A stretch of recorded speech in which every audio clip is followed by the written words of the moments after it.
Are you someone who is comfortable speaking in English with your clients and colleagues, but when it comes to sending them emails, you dread that situation? Well, this video is for you. Hello, I'm Vinuta and welcome to PracUp. In today's video, we are going to discuss the importance of having a good email etiquette, and also we'll look into the various rules or principles that guide them. If you're a working professional, I'm sure you would have experienced that a large portion of our professional life consists of communicating through emails. Hence, it becomes even more important for us to follow and maintain a good email etiquette. So what is this email etiquette that I'm talking about? Simply put, it is a set of commonly accepted social rules that one must follow while communicating through emails. And these rules or principles may slightly vary based upon the purpose of the email and also based on the audience of the email. For example, if I'm emailing or writing a mail to my friends or relatives, then the rules would be different to when I'm writing a formal or professional mail to my colleagues or clients. Even while writing a formal email, the rules may vary when I'm writing to my employer or superiors than writing to my colleagues or my subordinate. So you see, these rules vary according to each email. While there is a slight variation of rules based on the audience of the email, it is a good idea to have a good sense of email etiquette. When you write your emails, a part of your personality is reflected through the written communication. So having good email etiquette definitely builds professionalism and good image in others' mind. Having good email etiquette also saves time. When you write your emails precisely, it cuts down the time and increases efficiency. Also, having good email etiquette improves your communication. Your written communication in email has to be clear and error-free. This naturally improves your communication, and also there is clarity on what needs to be done. So now that we understand the importance of having these email etiquette, let us move into what these etiquettes are and how we can learn. So the first thing that I'm going to talk about is about having a professional email ID. If you're working in an organization or a company, I'm sure there is an email assigned to your name. So use this professional ID for all formal communication. And in case you're into business and you're creating your own email ID, then make sure that it is professional by making sure that you use your name in the email ID. For example, it would be advisable to use abc@email.com rather than writing smartgirl@email.com. So you see, the email ID is your professional ID, is a part of your identity in the online world. So make sure that you use your name in the email. The second etiquette that I would talk about is about using the standard formatting styles.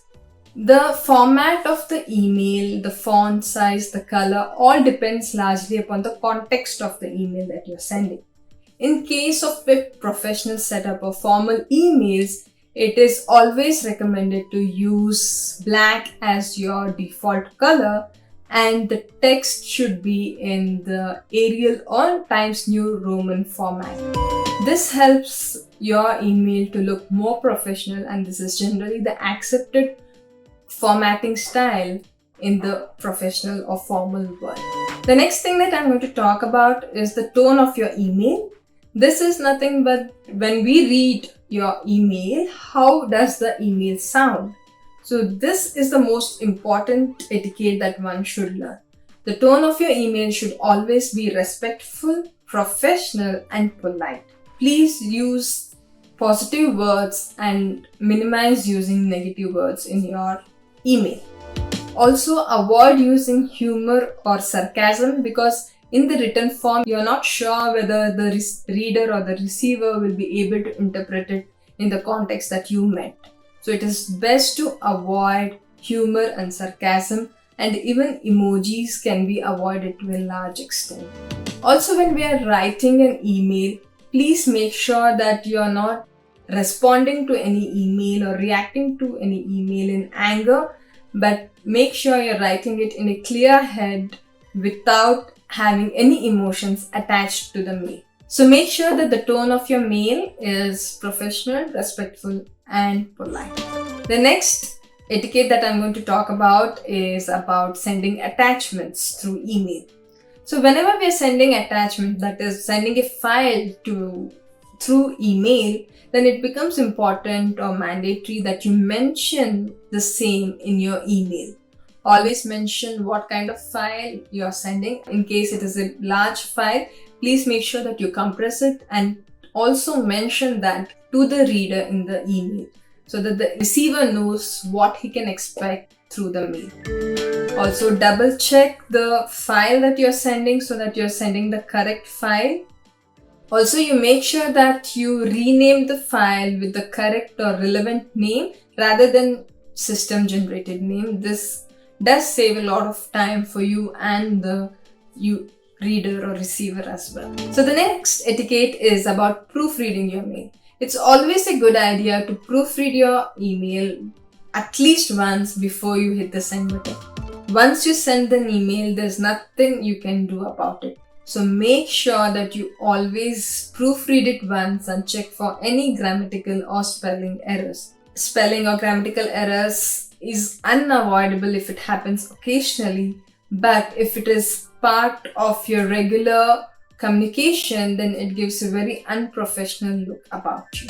So always proofread your email. So the last etiquette that we are going to look in today's video is about having the proper email format. This is a very important etiquette for formal or business emails. And this can be divided into 4 parts. The first is the subject line, second is the salutation, third is the body, and fourth is the closing or the signature block. So let us look into each of these. The first one being the subject line. Subject line is the essence of your email.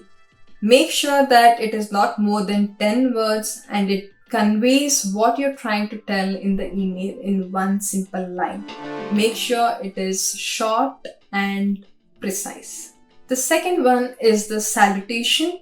Salutation is nothing but the greeting of the reader. So since this is a professional or formal email, make sure that it is free from spelling mistakes, especially the receiver's name. If you're not sure of the spelling, please check on their profile and make sure you write the correct spelling. Also make sure that the greeting is formal, that is you can use hello or good morning, good afternoon greetings, whatever is appropriate to the context of your email.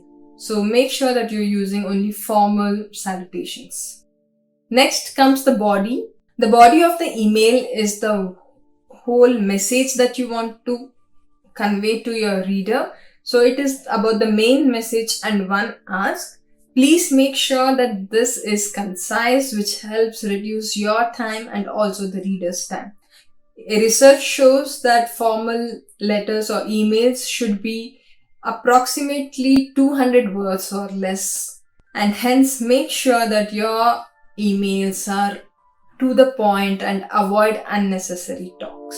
So the last part would be closing or signature, which would contain your name, your position in the company's name, and lastly, any contact information that you want to forward to can be put here. So this would be constant or remain constant to all your formal emails.